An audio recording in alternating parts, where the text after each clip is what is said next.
Véngase, doña Lupe.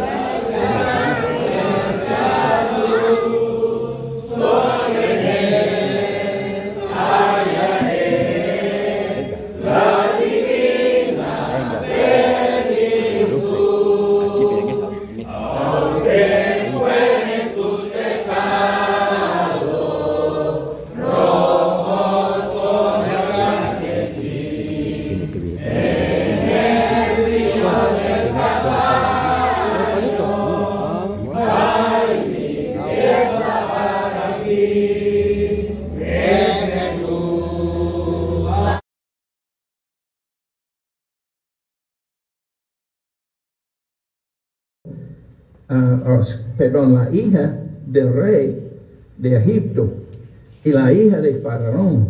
Ella llegó al río de bañarse y le vio a Moisés. Y sabe que era niño muy hermoso, bebé muy hermoso. El plan de Miriam salió muy bien, perfectamente bien. Lo bueno es que la madre real de Moisés le crió. Y también la hija de Faraón lo pagó a ella para cuidar a este niño. Esa en realidad era un plan de Dios, ¿verdad? Era algo como providencia de Dios que estaba pasando, mirando en esto. Pero Moisés, él creció y recibió una buena educación de los egipcios. Podemos ver aquí en Hebreos capítulo 7, versículo 22. Y fue enseñado Moisés en toda la sabiduría de los egipcios, y era poderoso en su palabra y obras. Sin embargo, Moisés, cuando tenía 40 años, la vida de él cambió drásticamente. Un día, un egipcio estaba golpeando a un israelita y Moisés lo mató. Es interesante porque él sabía que los israelitas eran sus hermanos. Yo me imagino es por la enseñanza de su papá y su mamá cuando ellos tenían la oportunidad de hacerlo. Pero él era un israelita y él escondió este egipcio en la arena. En aquel momento Moisés había hecho su decisión. Era una decisión de servirle a Dios y luchar en contra de los egipcios. Ahora veremos los sacrificios que hizo Moisés por su decisión. Podemos ver aquí, vamos a ver, aquí no hay mucha gente como Moisés. Sacrificarían tanto para servirle a Dios. Es un gran sacrificio, uno puede ver que hizo él. De hecho, muchas personas sacrificarían la vida con Dios para tener las riquezas que Moisés dejó. Eso en realidad es cierto. Muchas personas hacen un montón de cosas para tener riquezas.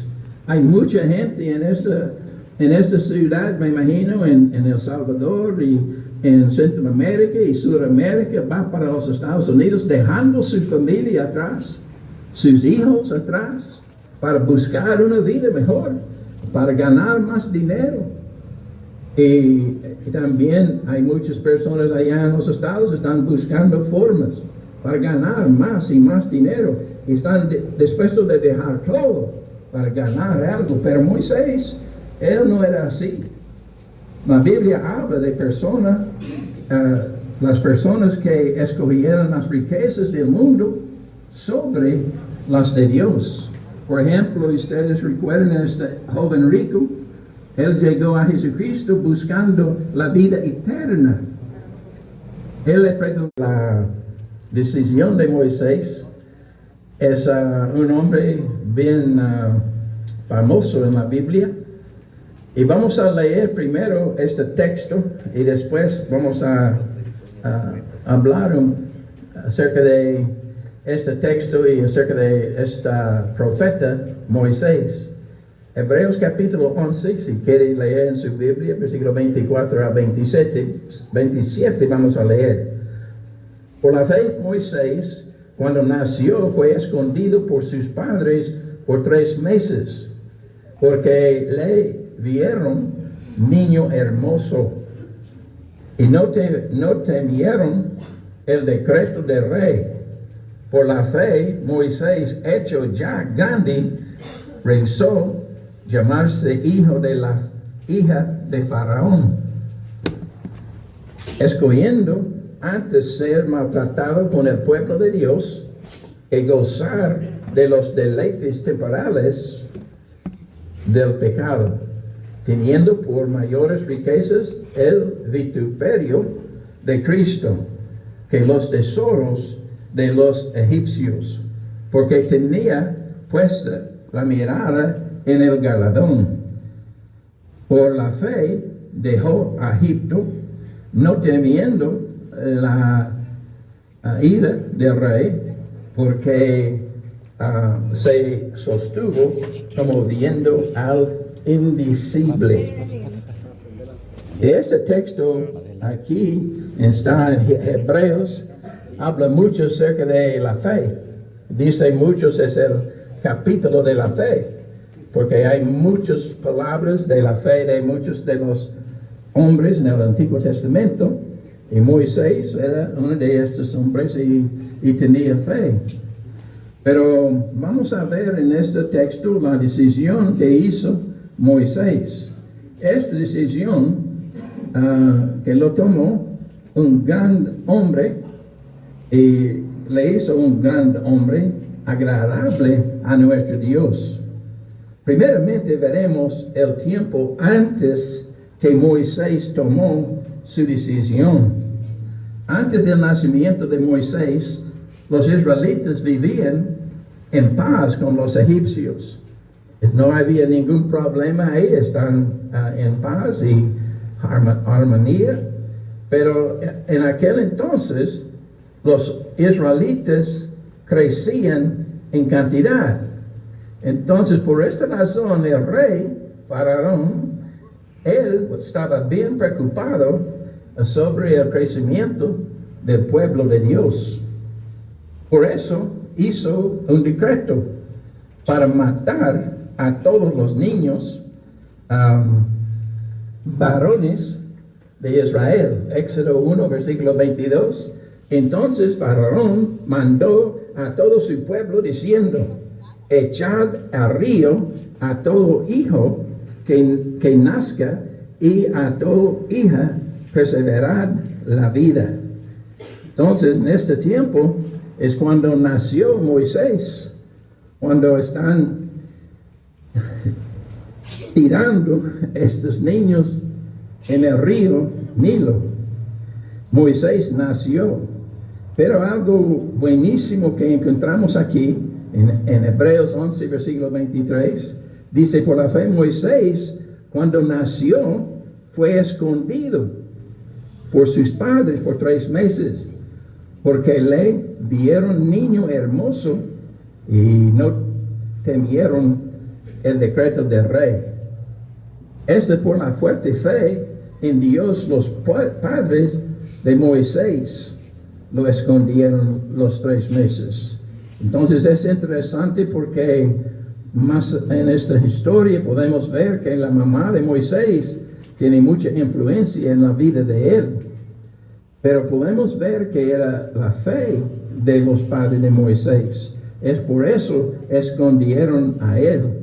Cuando no podían esconderlo más, la madre de Moisés construyó una arquía y lo puso en ella y la puso en el río Nilo, cerca de la orilla. Y Miriam era la hermana de Moisés, hizo un plan para que Moisés oración y la cual se considera emocionalismo. Y tienen tanto tiempo, tienen tanto temor de emocionalismo que no quieren remarse nada de eso. Y son fríos, se hacen fríos en la adoración. Si nuestra adoración no es en espíritu en verdad, Dios no lo va a aceptar. Y si no aprendemos nada en esta noche, hay que aprender eso.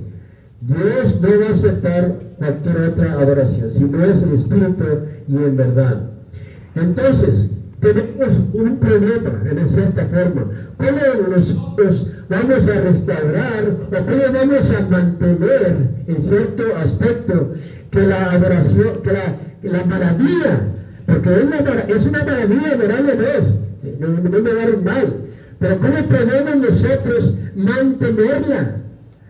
Guardando las ordenanzas de Dios que Él nos ha entregado, sin ponerle y quitarle, porque la adoración de Dios no cabe duda, es maravilla entre sí. Lo más grande de que tú y yo podemos hacer en esta vida, lo más grande que usted y yo podemos hacer en esta vida, no es ir a las vacaciones, no es ser rico, no es ir a ver familiares.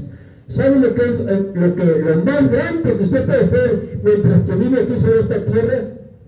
Es adorar a nuestro Dios. Y en esta noche usted, mi querido amigo, ha recibido lo mejor.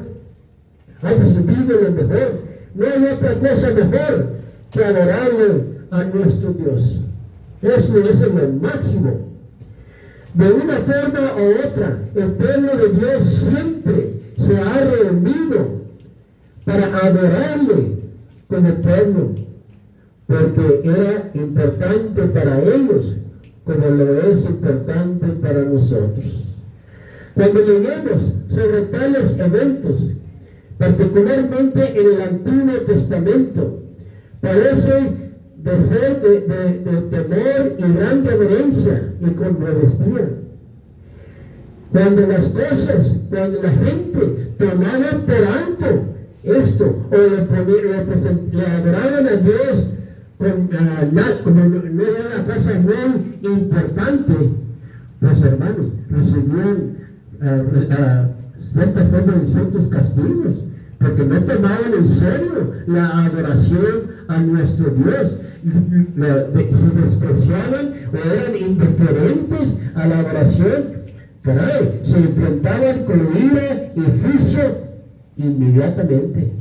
Y gracias a Dios que no vivimos durante ese tiempo. Pero Dios no toma por alto en el Antiguo Testamento que cuando la adoración no era como Él especificaba. Cuando Caín trajo sus sacrificios de su propia elección, Él escogió eso, porque Dios ya le había dicho qué es lo que tenía que traer. Pero cuando Él hizo esto y le trajo a Dios lo que Él quería, Dios no lo aceptó, lo rechazó. Y por causa que le rechazó el sacrificio de Caín, por causa de ira, por causa se enojó tantemente con Dios, y se enojó, se la sacó a su hermano, fue y asesinó a su propio hermano. Imagínense, qué triste. Moisés se encontró con Dios en la zarza, Dios le tuvo que haber ayudado. Dice que allí vio en un trono con un arcoíris alrededor, relámpagos y todo. Y estaba ahí uno sentado que estaba con una apariencia como piedras preciosas. Piedras preciosas, imaginas. Así lo describe Juan. Así lo miraba Juan. Y dice la Biblia que ahí habían 24 ancianos que representan el pueblo de Dios. Y dice que cada uno tenía una corona.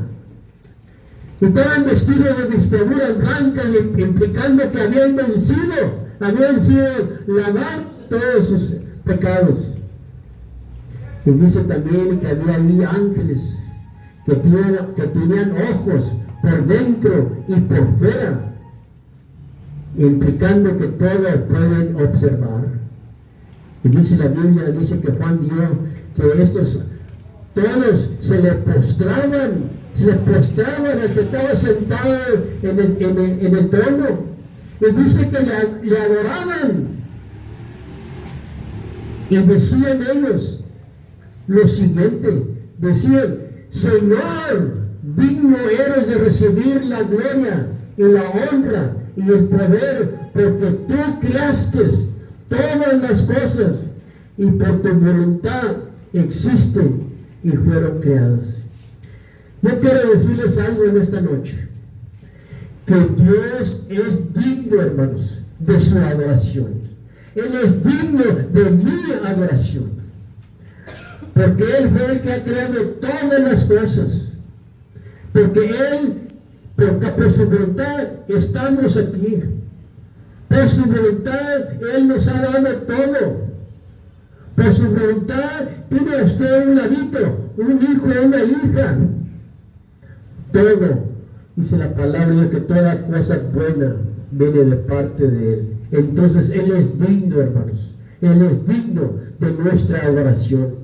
A lo largo de la historia, hermanos, el pueblo de Dios ha tenido esta responsabilidad, este privilegio de obedecerle y adorarle como Él lo desea.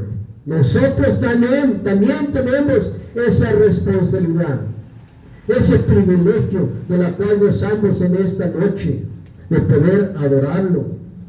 Los servicios de adoración en la Biblia siempre se describen como tener gran temor, gran respeto, gran reverencia y devoción a Dios. Así llegamos a la conclusión cuando estudiamos la Biblia al respecto a la adoración. Hablando Cristo con la mujer samaritana, le dice lo siguiente, ahí en el capítulo de Juan, capítulo 4, del 21 al 24, y Cristo le dice lo siguiente: mujer, créeme que la hora viene cuando este monte, ni en Jerusalén adoraréis al Padre.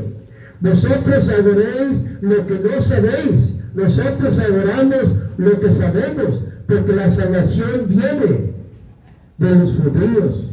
Pero Cristo dice ahora, mas la hora viene, mujer, la hora viene, y la hora es cuando los verdaderos adoradores adoran al Padre en espíritu y en verdad, porque también el Padre, tales adoradores, busca que lo adoren. Versículo 24 dice: Dios es espíritu, y los que lo adoran en espíritu y en verdad es necesario que le adoren. Aquí el Señor pone dos requisitos, hermanos, dos requisitos para que su adoración suya y mía a nuestro Dios sea aceptable. Primeramente, debe que tratar de lo más íntimo, de adentro, del corazón del hombre. Debe ser conforme también a la verdad. Y eso es conforme a la palabra de Dios. Juan capítulo 17 y versículo 17. Yo quiero decirles algo hoy. Hoy en día existen muchos problemas, hermanos, sobre hay mucha tensión, problemas, dificultades, por cómo tenemos que adorarle a nuestro Dios. Las personas lo han tratado como si nada, lo han cambiado de derecho hacia el revés. Los tratamos como, la gente trata esto como si no era nada. Lo cambian fácilmente. Insisten ellos que solo lo autorizó por la palabra de Dios se considera tuyo. Eso es lo que ellos piensan. Todo lo que Dios ha mandado Es muy frío, hermanos. Es muy frío lo que estamos diciendo. Por favor, después del culto, pregúntenos. Y inmediatamente se lo voy a mandar al hermano Tony para que él conteste. No se crea, pero le hacemos la lucha de contestar sus preguntas. Sus preguntas son muy importantes. No queremos que se nos vayan con dudas. Queremos hablar donde la Biblia habla y estar en silencio donde la Biblia está en silencio. Para mí es un placer de estar una vez más aquí con ustedes. Ha estado con ustedes por muchos años y siempre le digo a mi esposa que para mí es como una gran bendición para mí de estar aquí con ustedes y poder volverlos a ver y como hemos estado madurando año tras año y esperando también que nuestra juventud siguen los mismos pasos, esperando como nosotros como adultos siempre podemos dejar el buen ejemplo para nuestros hermanitos. El título del mensaje lo tenemos aquí enfrente: la maravilla de adoración. En esta noche tenemos los pasajes aquí enfrente para el beneficio de ustedes. Pero si ustedes desean abrir sus Biblias y leerlo ahí, magnífico. Pero vamos a tener los pasajes aquí enfrente para el beneficio de ustedes. Los invito en esta noche. Vamos a estudiar la palabra de Dios. Los invito a que abran sus Biblias al libro de Apocalipsis, el último libro de la Biblia. Y allí vamos a leer los primeros 11 versículos, del 1 al 11. Apocalipsis, capítulo 4, del 1 al 11. Y dice lo siguiente. Voy a leerlo por allá porque como no tengo la computadora, así no me voy a perderme. Dice lo siguiente. No puedo dónde pararme. Bueno, dice lo siguiente. Disculpa que me estoy enfrente de ustedes. Dice: después de esto, miré aquí una puerta abierta en el cielo. Y la primera vez que oí como de trompeta hablando conmigo, y dijo: sube acá, y yo te mostraré las cosas que sucederán después de estas. Versículo 2. Y al instante yo estaba en el Espíritu, y he aquí un trono establecido en el cielo, y en el trono uno sentado, y el aspecto del que estaba sentado era semejante a piedra de jaspe y sardio. Y había alrededor del trono un arco iris, semejante aspecto de esparela. Y alrededor del trono había 24 tronos, y vi sentados en el trono 24 ancianos, vestidos de ropas blancas, con coronas y oro en sus cabezas. Y del trono salían relámpagos, truenos y voces, y delante del trono ardían 7 lámparas de fuego, las cuales son los 7 espíritus de Dios. Y delante del trono había como un mar de vidrio, semejante al cristal. Y junto al trono y alrededor del trono 4 seres vivientes, llenos de ojos, delante y de atrás. Y el primer ser viviente era semejante a un león. El segundo era semejante a un becerro. El tercero tenía el rostro como de un hombre. Y el cuarto era semejante a una águila volando.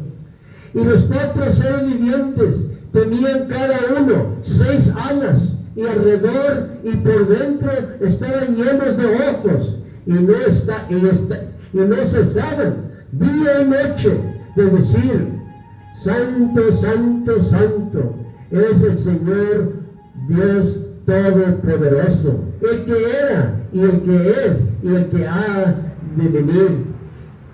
Y siempre que aquellos seres vivientes daban gloria y honra y acción de gracias al que estaba sentado en el trono, al que vive por los siglos de los siglos, los 24 ancianos se postraron delante de Él, que estaba sentado en el trono, y adoran al que vive por los siglos de los siglos. Y echan sus coronas delante del trono diciendo: Señor, digno eres de recibir la gloria y la honra y el poder, porque tú crees que todas las cosas y por tu voluntad existen y fueron creadas. Imagínense esta visión. Aquí tenemos a un apóstol, el apóstol Juan, que había sido mandado a esta isla. Estaba solo, hermanos. No se podía juntar con sus hermanos en el primer día de la semana. Ahí estaba a solas. Dice la Biblia, este apóstol necesitaba que ver lo que había visto. Y le voy a decir a ustedes, nosotros también, los que estamos aquí, necesitamos comprender esta visión que vio el apóstol Juan. Nos puede ayudarnos, hermanos. Se nos dice que Juan estaba allí en la isla y dice que de repente oyó como unos truenos en el cielo. Imagínense, oyó los truenos y mira para arriba y mira como una puerta abierta en el cielo, en un sentido figurativo. Dice que oyó una voz del cielo que le decía: Juan, sube acá. Dice la Biblia que Juan subió en espíritu. Y lo que vio, hermanos, en esa visión, me imagino yo, que cambió su vida en varios aspectos, que pudo él terminar su vida como apóstol y fue fiel hasta el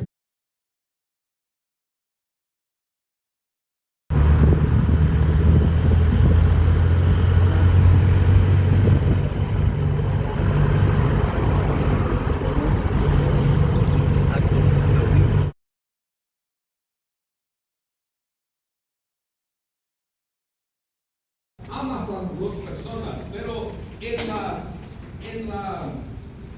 lo estamos hablando esta noche. ¿Qué significa el mundo? El sistema del mundo que se opone a Dios. Ese es el significado de nuestro pasaje.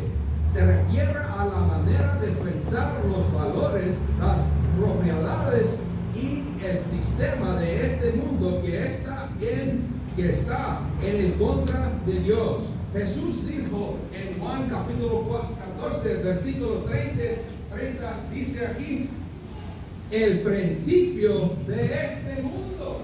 Ya no hablaré mucho con vosotros porque viene el príncipe de este mundo y él nada tiene en mí. No significa que Satanás sea dueño del planeta, sino que el sistema del mundo está bajo su influencia. Pero eso, cuando Juan dice no amas al mundo, no está diciendo no aman a la naturaleza, no aman a las personas, no cuidan la creación, sino que está diciendo que no debemos amar al sistema del mundo que se opone a Dios.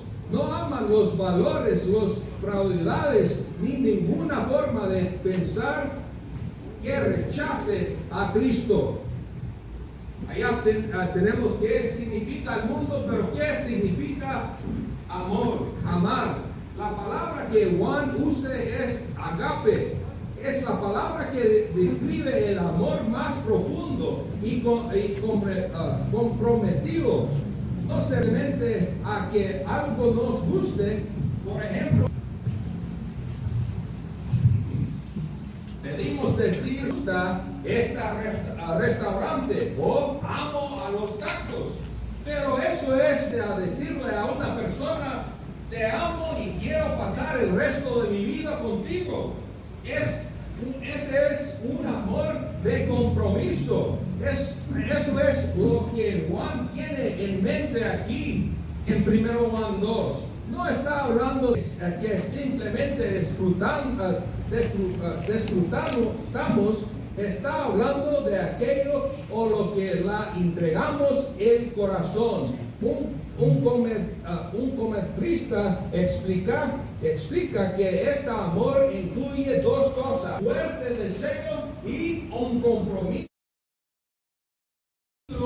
15. Y ahí leemos, no ames al mundo ni las cosas que están en el mundo.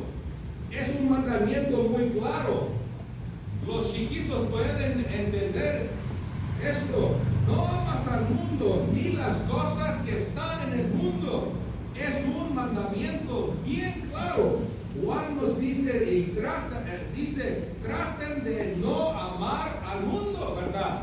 Traten que no lo amas al mundo, sino que no aman al mundo. Eso es que está diciendo. No aman al mundo. No siquiera aman las cosas que pertenecen del mundo.